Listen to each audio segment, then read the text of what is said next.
मधु की दोस्त रिया सामान ले रही थी। उसे देखकर मधु बोलती है, अरे यार, तुझे और कितनी देर लगेगी? मुझे भूख लग रही है। बस यार, हो गया, सब डन है, बस बिलिंग करवा दूं। ठीक है, जल्दी कर। मेरे पेट में चूहों ने तूफान मचा रखा है। हाँ हाँ, जल्दी कर रही हूँ। रिया तुरंत सारा सामान बांध लेती है और मधु से कहती है, यार हमें ना बाहर से कुछ खाना होगा, क्योंकि मेरे सारे पैसे शॉपिंग में लग गए।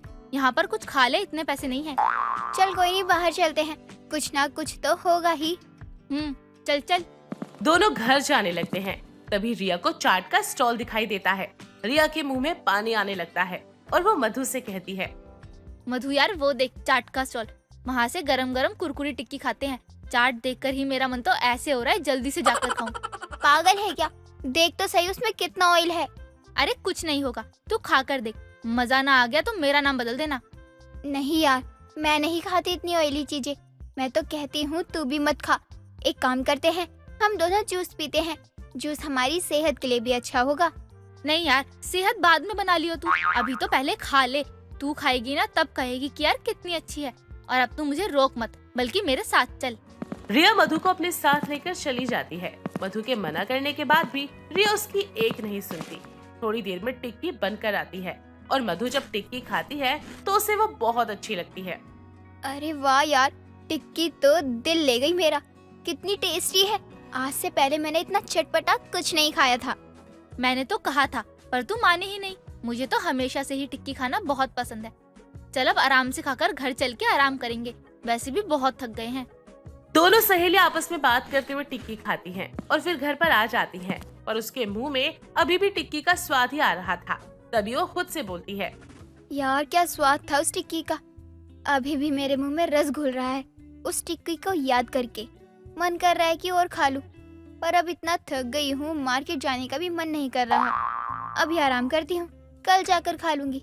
अभी सिर्फ सोच के पेट भर लेती हूँ।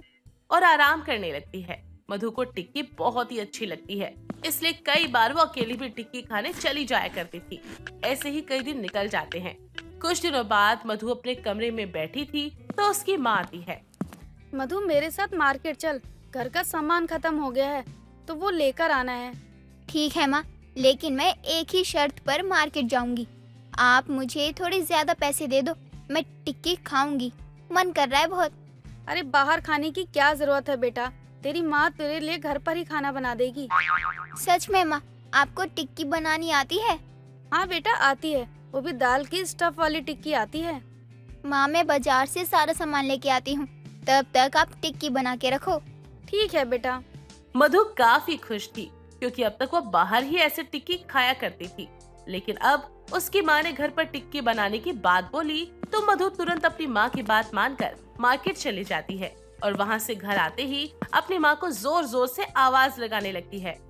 माँ, माँ मैं घर आ गई हूँ, आप कहाँ हैं? टिक्की बन गई क्या?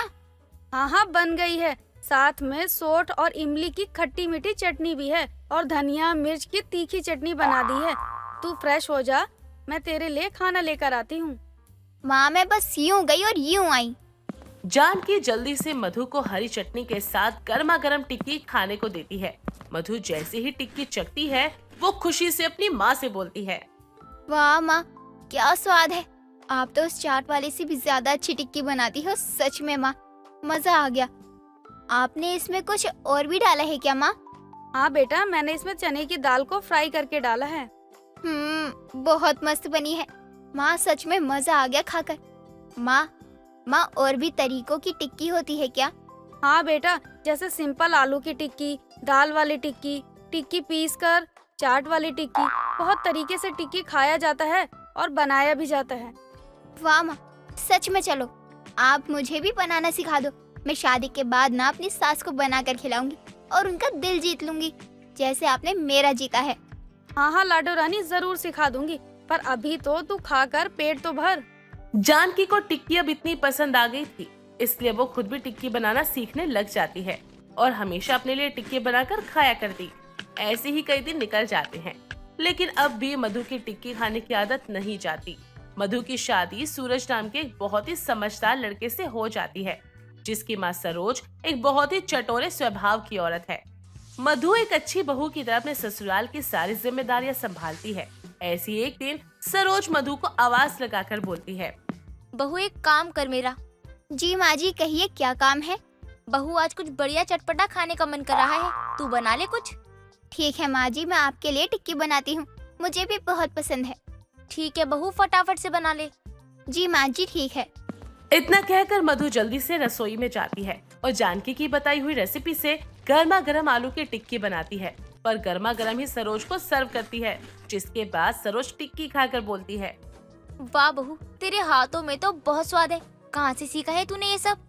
माँ जी, ये मैंने अपनी माँ से सीखा है। मुझे टिक्की खाना बहुत पसंद है, इसलिए मैंने अपनी माँ से टिक्की बनाना सीख लिया। अब जब दिल करता है तो बनाकर खा लेती हूँ घर पर ही, बाहर भी नहीं जाना पड़ता मुझे। बहुत बढ़िया बहू, चल कल तू मेरे साथ मार्केट चलना, मैं तुझे रगड़ा टिक्की खिला कर लाऊंगी। सच में माँ जी? ठीक है, मैं रेडी रहूंगी। अभी मैं घर के बाकी काम कर लेती हूँ। हाँ बहू, आराम से कर ले और फिर आराम कर ले। मधु वहाँ से चली जाती है और घर के कामों में लग जाती है। अगले दिन दोनों सास बहू तैयार होकर मार्केट जाते हैं, जहाँ सरोज मधु को एक बड़ी सी टिक्की की चाट की दुकान पर ले जाती है, जहाँ अलग अलग तरीके की टिक्कियाँ थी। दोनों सास बहू शॉप के अंदर जाती हैं और मधु मेन्यू पढ़कर बोलती है। माँ जी, यहाँ पर तो चीज वाली टिक्की, मूंग दाल टिक्की, तीखी टिक्की, दही टिक्की, टिक्की पापड़ी, टिक्की समोसा, स्पेशल टिक्की, वेज टिक्की, नॉन वेज टिक्की, मेक आलू टिक्की, कॉर्न टिक्की। वाह वाह, कितनी सारी टिक्की के आइटम है। माँ जी, मुझे तो समझ ही नहीं आ रहा कौन सी खाऊं। अरे बहू, मैं तुझे यहाँ की सबसे फेमस और बिकने वाली रगड़ा टिक्की चाट खिलाती हूँ। इतना कहकर सरोज और मधु अपने लिए 2 प्लेट रगड़ा टिक्की ऑर्डर कर देती हैं। कुछ देर बाद वेटर उन दोनों का ऑर्डर लेकर आता है और उनको देकर चला जाता है। तभी सरोज बोलती है। बहू ये खाकर तो देख और बता कि कैसी है। हाँ जी माँ जी। वाह वाह, क्या स्वाद है इसका, मजा आ गया सच में। इसका स्वाद तो बहुत अच्छा है, सच में सुपर से भी ऊपर है। हाँ बहू, इसमें सफेद मटर, कुछ स्पेशल मसाले और कटी हुई सब्जियां मिलाकर इसे रेडी किया जाता है। साथ में इमली और कई खट्टी मीठी चटनी भी डाली जाती है। माँ जी, बहुत लाजवाब है, सच में मजा आ गया। माँ जी, मैं क्या कह रही थी, क्यों ना हम दोनों भी मिलकर अपना टिक्की चाट का काम शुरू कर दें। हम दोनों ही इसकी शौकीन जो हैं। बहुत सही कह रही है, हम दोनों भी अपना चाट पॉइंट खोलते हैं ना। दोनों सास बहू अपनी रगड़ा टिक्की को एंजॉय करते हैं। कुछ समय बाद समय बीत जाता है। सरोज और मधु दोनों मिलकर अपना एक टिक्की चाट पॉइंट खोलते हैं। धीरे धीरे दोनों सास बहू की टिक्की चाट पॉइंट बहुत ही फेमस हो जाती है। बढ़ती सेल और फेम को देखते हुए मधु होम डिलीवरी करना भी शुरू कर देती है। साथ ही काफी बड़े बड़े ब्लॉगर उसके साथ चाट पॉइंट पर ब्लॉगिंग करते हैं। मनोज नाम का आदमी अपना राशन कार्ड लिए गमछे से मुंह को ढके हुए सुबह सवेरे जाकर राशन की लाइन में लग जाता है और राशन लेने के लिए सरकारी राशन की दुकान पर बहुत लंबी लाइन लगी होती है। तभी मनोज के पीछे खड़ी औरत उससे कहती है। अरे भाई साहब, जरा सुनिए तो, मुझे आगे आने देंगे? 12 बजने को आए हैं, मुझे राशन लेकर बच्चों को स्कूल से लेने भी जाना है। बहन जी, मेरे भी बच्चे घर पर रो रहे हैं, ऊपर से इतनी लंबी लाइन है, मैं भी खड़ा हूँ ना, थोड़ा सब्र कीजिए, आ जाएगा नंबर। वैसे भाई साहब, आपकी आवाज कुछ जानी पहचानी लग रही है, थोड़ा अपना गमछा हटाएंगे? अरे बहन जी, इतनी कड़ी धूप है, ऐसे कैसे गमछा हटा दूं? अरे बातों में नंबर भी आ गया। तभी मनोज अपना राशन कार्ड दिखाकर दुकान से राशन तुलवाकर बोरी में भरता है और कंधे पर बोरी ढोते हुए वहाँ से चला जाता है। कुछ दूर चलने पर वहाँ बड़ी सी कार आकर उसके पास रुकती है। वो राशन को कार में डालकर खुद भी उसमें बैठकर वहाँ से चला जाता है। कुछ देर बाद वो गाड़ी एक बड़े से बंगले के आगे रुकती है और गाड़ी का ड्राइवर उस राशन को गाड़ी में से उठाकर घर ले जाता है और मनोज भी अंदर जाता है। तो घर के बड़े से हॉल में चाय पी रही उसकी पत्नी सुरमई कहती है। ले आए राशन, अब तो ये गमछा अपने मुंह से हटाइए, आपका ही घर है ये। तभी मनोज गमछा उतार कर सोफे पर बैठ जाता है और कहता है। बढ़ते समय के साथ साथ तो राशन की लाइन भी लंबी होती जा रही है भाग्यवान। अरे अब फ्री का राशन के लिए थोड़ी मेहनत तो लगनी ही है ना। जब राशन कार्ड बना है तो राशन घर तक लाने में दिक्कत क्या है, कम से कम पैसे तो बचते हैं। वैसे भी इतनी महंगाई है, गरीब तो गरीब, अमीर भी बचत नहीं कर पाते। सही कह रही हो, राशन कार्ड होने का कुछ तो फायदा है। चलो मैं थोड़ा आराम कर लेता हूँ, फिर गैराज के लिए निकलूंगा। इतना कहकर वो अंगड़ाई लेते हुए अपने कमरे में चला जाता है। मनोज एक गैराज का मालिक था और कई लोगों को उसने अपने गैराज पर काम के लिए रखा हुआ था। साथ ही उसके पास बड़ा घर और गाड़ी भी थी। इतना अमीर होने के बाद भी वो लाइन लगाकर हर महीने सरकारी राशन लेने जाया करता था, क्योंकि उसके पास राशन कार्ड जो था। लेकिन उसके आस पड़ोस के लोगों को पता ना चले, इसीलिए वो गमछे से अपना मुंह ढककर राशन लेने जाया करता था। एक रोज मनोज के मोहल्ले में रहने वाली चंपाकली उसके घर आती है। अरे चंपाकली, तुम यहाँ? अरे आप लोग खाना खा रहे हो ना, और देखो ना मेरे घर में तो अभी खाना बना भी नहीं है। अरे किस काम से आई हो, ये तो बता दो। अभी तो सब्जी में डालने के लिए हरी मिर्च लेने आई थी, लेकिन आप अमीर लोगों के खाने की खुशबू के कारण मेरे तो पेट में गुड़गुड़ होने लगी। ओहो सुरमई, बैठी क्या हो, उसे हरी मिर्च दे दो वरना यहीं खाने बैठ जाएगी। मनोज बोल ही रहा था कि तभी चंपाकली उनके साथ खाने के लिए बैठ जाती है और चावल को देखते हुए कहती है, हाय दैया मनोज भैया, वैसे तो बहुत अमीर हो, तुम्हारे घर में तो बासमती वाले लंबे लंबे चावल की महक आनी चाहिए, लेकिन ये चावल तो टुकड़ी वाले और कितने छोटे दिखाई पड़ रहे हैं। ऐसे चावल तो सरकारी राशन में मिलते हैं। अरे चंपाकली, पागल हो गई है क्या? हम क्यों राशन के चावल खाने लगे? ये तो मेरी सास ने गांव से भेजे हैं। आज इनका मन बहुत कर रहा था तो बस इसीलिए बना दिए। अच्छा वही तो, वैसे भी आप लोगों के पास तो राशन कार्ड भी नहीं होगा। खैर अभी बैठ गई हूँ तो पेट पूजा कर ही लेती हूँ। आपको कोई एतराज तो नहीं है ना? होगा भी तो, तुम कौन सा खाने पर से उठ जाओगी? हाँ ये तो सही कहा आपने। आप लोग क्या रुक गए? खाइए खाइए खाना। इतना कहकर वो फटाफट खाना खाने लगती है। समय बीतता है। ऐसे ही मनोज हर महीने राशन की दुकान से राशन लाता ही रहता। एक रोज वो अपनी कार में बैठकर गैराज जा रहा था, तभी रास्ते में सुरमई का कॉल आता है। क्या हुआ? अभी तो मैं गैराज भी नहीं पहुंचा, फोन क्यों किया? वो इस महीने का राशन 2 दिन पहले ही दुकान पर आ गया। दूध लेकर लौट रही थी तो राशन की लाइन देखी मैंने। इससे पहले कि राशन खत्म हो जाए आप जाकर ले आइए। ओहो ठीक है, फोन रखो, मैं राशन लेकर आता हूँ। राशन कार्ड कार में ही रखा हुआ है मैंने। ठीक है। सुरमई कॉल कट कर देती है और मनोज कार को राशन की दुकान की तरफ मोड़ लेता है।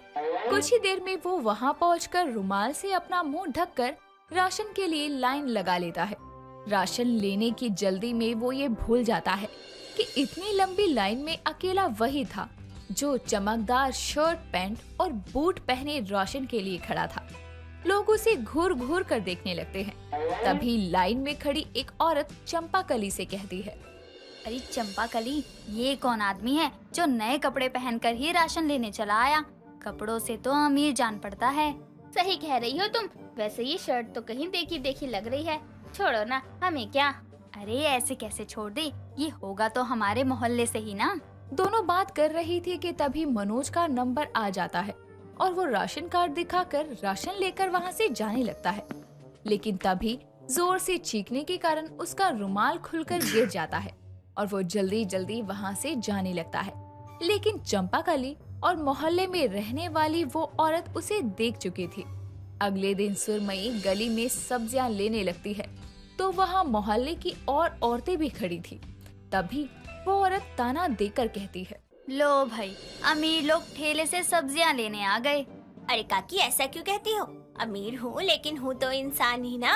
इंसान नहीं, आप तो महान इंसान हो। और काकी, ये अमीर नहीं, राशन कार्ड वाले अमीर हैं। तुम दोनों ये क्या बात कर रही हो? अरे सुरेखा बहन, तुम नहीं जानती इस सुरमई को और इसके पति को। इतना अमीर होने के बाद भी राशन कार्ड का फायदा उठाकर एक गरीब के हिस्से का राशन लेते हैं ये लोग। हाँ, कल हम खुद मनोज भैया को मुंह पर रुमाल बांधे राशन की लाइन में लगा देखे। हाय दैया, सरकार राशन में अनाज गरीबों के लिए बांटती है और सुरमई तुम अमीर होकर भी राशन उठा रही हो। इतना लालच। सुरमई बिना कोई जवाब दिए वहाँ से चली जाती है। समय बीतता है। मोहल्ले वाले सभी मनोज को राशन कार्ड वाला अमीर कहकर बुलाने लगे थे। एक रोज मोहल्ले की औरतें साथ में मंदिर पूजा के लिए पहुँचती हैं, तो देखती हैं कि मंदिर पर भंडारा चल रहा है जो कि मनोज और उसकी पत्नी करवा रहे हैं। तभी वो कहती है, देखो तो, गरीब का राशन इकट्ठा करके ये राशन कार्ड वाले अमीर भंडारा करवा रहे हैं। इनके बारे में इतने कड़वे शब्दों का प्रयोग मत करो आप लोग। जिन्हें आप सब गरीब का राशन लेने वाले समझते हैं, वो किसी का राशन नहीं हड़प रहे। बल्कि हर महीने यहाँ मंदिर में आकर गरीबों को अनाज दान करते हैं, भंडारा करवाते हैं, क्योंकि ये लोग हमेशा से संपन्न नहीं थे। नमस्ते पंडित जी। पंडित जी, ये आप क्या कर रहे हैं? यही कि मनोज ने अपनी जिंदगी में बहुत गरीबी देखी है, जब उसके पास कोई काम नहीं था और छोटे से घर में उसके परिवार के 5 सदस्य गुजारा करते थे। राशन मिलने पर उसके परिवार को 2 समय का खाना नसीब होगा, इसीलिए उसने बहुत भाग दौड़ करके राशन कार्ड बनवाया।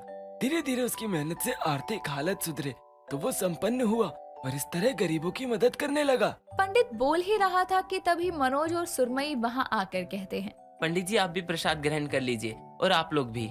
देखिए, हमें पंडित जी ने सब बताया है, हो सके तो हमें माफ कर दीजिए। सुरमई भाभी आप भी। हाँ, मैं राशन कार्ड वाला अमीर हूँ, क्योंकि मुझे उस राशन की कद्र है। मेरे पास राशन कार्ड है, अगर मैं राशन ना लूँ तो उसकी काला बाजारी हो सकती है, इसीलिए मैं वो राशन लेकर किसी जरूरतमंद को दान कर देता हूँ, क्योंकि एक समय इसी राशन कार्ड के कारण मैंने अपने परिवार का पेट भरा था। सच में मनोज, तुम राशन कार्ड वाले अमीर नहीं बल्कि दिल के भी अमीर हो। इस तरह राशन कार्ड वाले अमीर की सच्चाई सामने आती है, जिसके बाद वो अपने राशन कार्ड का मिला राशन किसी गरीब को दान देकर आ जाता है। साथ ही हर महीने मंदिर पर भंडारा भी करवाता है। दिवाली का समय नजदीक था, लेकिन पूजा अपने रोज के कामों में व्यस्त थी। तभी उसकी सास प्रमिला आकर उससे बोलती है, बहू तू इन कामों में लगी रहेगी क्या? दिवाली सर पर आ गई है। कहा माँ जी, मेरे सर पर तो कुछ नहीं है। अरे मैंने कहावत के तौर पर कहा था, दिवाली में तो अभी 1 हफ्ता है, तूने अभी तक दिवाली की सफाई तक शुरू नहीं करी। माँ जी, घर के और कामों से तो फुर्सत मिलती नहीं है, अब दिवाली की सफाई मेरे अकेले के बस की बात तो है नहीं। अरे तेरी जगह मैं होती ना तो अकेले ही एक्सप्रेस की तरह सारी सफाई कर देती, लेकिन तेरी हड्डियों में तो जंग लगा हुआ है। अम्मा जी, मेरे अंदर आपके जितनी ताकत तो है नहीं, इसलिए माफ करना, मैं ये सब कुछ अकेले नहीं कर सकती। अरे अब बस। प्रमिला की बात के बीच में वहाँ उसका बेटा केशव आता है, जो अपनी माँ और बीवी की बहस की वजह पूछता है और बोलता है, क्या हो गया? क्यों आप दोनों फिर से भारत पाकिस्तान की तरह आमने सामने आ गई? बेटा, तेरी इस बीवी को काम करने को बोलता ना तो 36 की जगह 40 बहाने बनाती है, और जो बहस करती है वो अलग। अरे हमने भी तो काम किया है ना अपने ससुराल में, हमने तो कभी नहीं करी ऐसी काम चोरी। केशव, माँ जी को बोल दो कि मैं काम चोरी नहीं कर रही, बस इतना कह रही हूँ कि दिवाली की सफाई मैं अकेले नहीं कर सकती, इसीलिए उनकी मदद चाहिए मुझे। अब केशव बेटा तू ही बता, भला ये मेरी उम्र है दिवाली की सफाइयाँ करने की? अरे बहू के होते हुए सास काम करे, ये अच्छा लगता है? हाँ तो आप भी घर में बहू लेकर आई है, नौकरानी नहीं। और वैसे भी ये सब कुछ पुरानी बात है, अब आपको बराबर का काम करवाना होगा। चुप हो जाओ आप दोनों। अरे दिवाली की सफाई की बात है ना, तो इसके लिए काम वाली रख लेंगे, इससे माँ ना आपको और ना पूजा तुमको कोई काम करने की जरूरत नहीं पड़ेगी। हाँ ये ठीक है। दोनों सास बहू की बहस का फैसला ये निकला कि अब दिवाली की सफाई के लिए नौकरानी रखी जाएगी, लेकिन अब परेशानी ये थी कि नौकरानी मिलेगी कैसे। इसके लिए पूजा ने अपने सभी दोस्तों को बोल दिया कि उनकी नजर में अगर कोई काम वाली हो तो वो उसे उसके घर भेज दे। अगले ही दिन एक डार्लिंग नाम की काम वाली, जी हाँ सही सुना आपने, जो पूजा के घर आकर बोलती है, हेलो मेम साहब, आपका नाम ही चेक है पूजा? हाँ मैं पूजा हूँ, तुम कौन? मैं डार्लिंग। किसकी डार्लिंग? अरे मेम साहब, मैं सबकी डार्लिंग हूँ, मेरा तो नाम ही डार्लिंग है। वो आपकी सहेली है ना चंपा मैडम, उन्होंने मुझे भेजा है यहाँ पे काम के वास्ते। चंपा नहीं चंपा नाम है उसका, और तुम यहाँ दिवाली की सफाई के लिए आई हो ना, चलो बढ़िया है। ये बताओ कितने पैसे लोगी? 1 हफ्ते का ही काम है, उसके बाद हिसाब बता देना। डोंट वरी मेम साहब, देखो दिवाली पर काम ज्यादा होता है, फिर भी मैं आपको सारे काम का कम करके बताऊंगी। 1 हफ्ते में आप मुझे बस 8000 दे देना। क्या 8000? 8000 सुनकर प्रमिला भी अपने कमरे से बाहर आकर बोलती है, 8000 रुपए, वो भी 1 हफ्ते के? अरे इतने पैसे में तो मेरी अपनी बहू खुद काम वाली बन के काम कर ले। पागल है क्या? इतने पैसे नहीं देंगे हम उसे। वैसे सच बात तो ये है कि अगर इसे नहीं रखूंगी काम पर तो मेरी सासू माँ मुझसे ही सारे काम करवाएगी।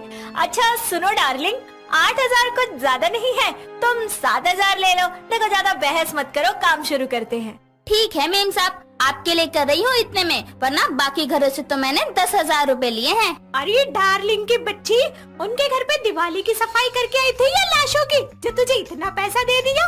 ओ माँ जी, आपको क्या पता दिवाली पर कोने कोने की सफाई करना कितना मुश्किल होता है। सही कहा डार्लिंग, कुछ लोगों को ना बस बोलना आता है, बड़ा आसान लगता है उन्हें, लेकिन काम नहीं करवाना होता। हाँ हाँ मार लेता नहीं, लेकिन एक बात तो सच है, तूने खुद काम से बचने के लिए इस डार्लिंग को रख लिया। हाँ, मेरे पास भी आपसे बहस करने के लिए टाइम नहीं है। चलो डार्लिंग, मैं तुमको काम समझा दूं। पूजा डार्लिंग को सारा काम समझाकर खुद सोफे पर आराम से बैठ जाती है। तभी डार्लिंग एक टेबल को लेकर हॉल में आती है और बोलती है, मालकिन आज सारे घर के पंखे साफ कर देती हूँ, इनके ऊपर बहुत गंदगी होती है। हाँ हाँ ठीक है। डार्लिंग टेबल पर चढ़कर पंखे तक पहुंचने की कोशिश करती है, लेकिन उसका पैर फिसलता है और वो गिरने लगती है। तभी पूजा का पति अचानक से आकर उसको गिरने से बचा लेता है और अपनी गोद में उठाकर नीचे उतारता है। ये देखकर पूजा बोलती है, केशव क्या हो रहा है ये? अंधी हो क्या, दिख नहीं रहा क्या? वो गिरने वाली थी, उसको गिरने से बचाया है। और ये है कौन? कौन है क्या? आपने ही तो बोला था दिवाली की सफाई के लिए काम वाली रख लेना, तो वही है ये डार्लिंग। यार टाइम तो देखा करो, ये यहीं खड़ी है और तुम मुझे डार्लिंग बोल रही हो। मैं डार्लिंग उसको बोल रही हूँ क्योंकि उसका नाम है डार्लिंग। वाओ डार्लिंग, कितना यूनिक नाम है, आई लाइक इट। साहब अंग्रेजी में गाली वाली तो नहीं दे रहे ना? अरे नहीं नहीं, मैं कह रहा हूँ तुम्हारा नाम बहुत अच्छा है। मेरा जुगनू भी यही बोलता है मेरे को कि डार्लिंग तेरा नाम मुझे बहुत अच्छा लगता है।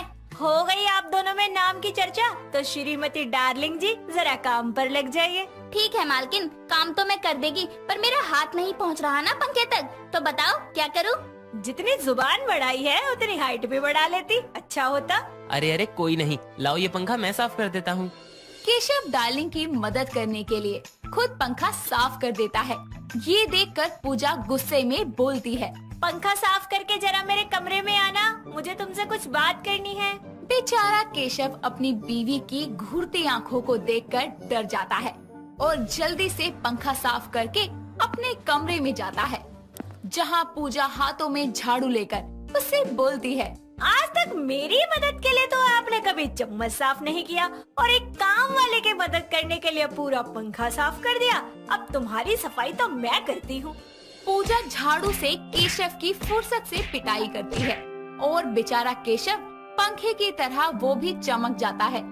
थोड़ी देर में डार्लिंग उनके कमरे में साफ सफाई करने आती है और कांच की टेबल पर गुलदस्तों को देखकर बोलती है, मेम साहब ये कांच की टेबल मुझसे साफ नहीं होगी, कुछ टूट वूट जाएगा तो? डार्लिंग जब ढंग से काम नहीं करोगी तो टूटेगा ही ना। अब चुपचाप सफाई करो और ये काम चोरी करना बंद करो, मैं अभी आती हूँ।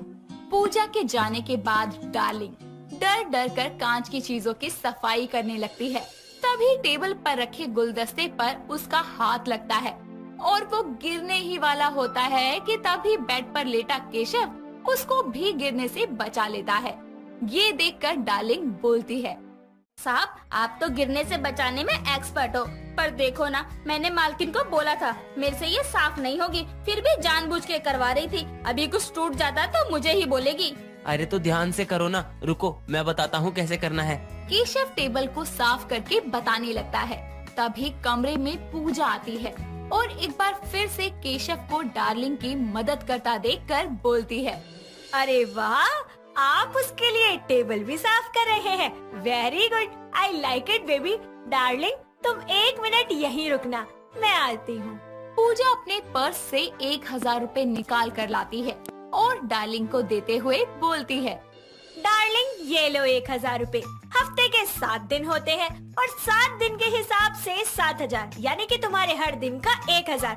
तो अब ये पकड़ो 1 दिन के 1,000 रुपए और यहाँ से जाओ और दोबारा मत आना। अरे पर मेम साहब हुआ क्या, काम पसंद नहीं आया क्या मेरा? काम किया हो तुमने तब पसंद आएगा ना, और वैसे भी मुझे फ्री का सर्वेंट मिल चुका है, तो अब तुम्हारी कोई जरूरत नहीं है। ठीक है मेरे को क्या है, वैसे भी मेरे को काम की कमी नहीं है। डार्लिंग के जाने के बाद पूजा हाथों में झाड़ू लिए केशव को घूर रही होती है। तभी वो बेचारा अपनी सफाई पेश करते हुए बोलता है, डार्लिंग ओ सॉरी बेबी, मैं बस उसको बता रहा था कि कैसे साफ करना है, उसकी मदद नहीं कर रहा था, सच्ची तुम्हारी कसम। अच्छा जी, आप उसे बता रहे थे कि काम कैसे करना है। चलो अच्छा है, आपको तो पता ही है कि काम कैसे करना है। अब दिवाली की सारी सफाई आप करोगे, और अगर किए आपने ड्रामे तो ये झाड़ू देख रहे हो ना मेरे हाथ में, मैं आपकी सफाई कर दूंगी। पर बेबी, अच्छा अच्छा ठीक है, करता हूँ। पूजा पंखों, खिड़कियों, दरवाजों और घर के हर कोने कोने की सफाई झाड़ू की नोक पर करवा रही होती है। तभी उसकी सास आती है और अपने बेटे को काम करता देखकर बोलती है, अरे केशव, अरे तू क्यों फटके पटके मार रहा है? डार्लिंग कहाँ मर गई? केशव ने कहा कि दिवाली की सारी सफाई वो खुद करेंगे, इसलिए मैंने डार्लिंग को रफा दफा कर दिया। आपको कोई प्रॉब्लम है सासू माँ? प्रमिला भी अपनी बहू के हाथों में झाड़ू देखकर डर के बोलती है, नहीं बहू, सही किया, कर लेगा ये सारी सफाई। अजी आप रुक क्यों गए? जल्दी जल्दी हाथ चलाइए। देखिए वो वाला कोना रह गया, और अभी सारा घर साफ करके लाइट्स भी लगानी है दिवाली की। बेचारा केशव दिवाली की सफाई करते करते उसका खुद दिवाला निकल जाता है, लेकिन अब वो कर भी क्या सकता था। बीवी के हाथ में झाड़ू हो तो अच्छे अच्छे पतियों की हवा निकल ही जाती है। दोस्तों, अगर आपको ये कहानी पसंद आई तो इसे लाइक करें, शेयर करें और कमेंट करके बताएं कि कहानी में आपको सबसे अच्छा क्या लगा।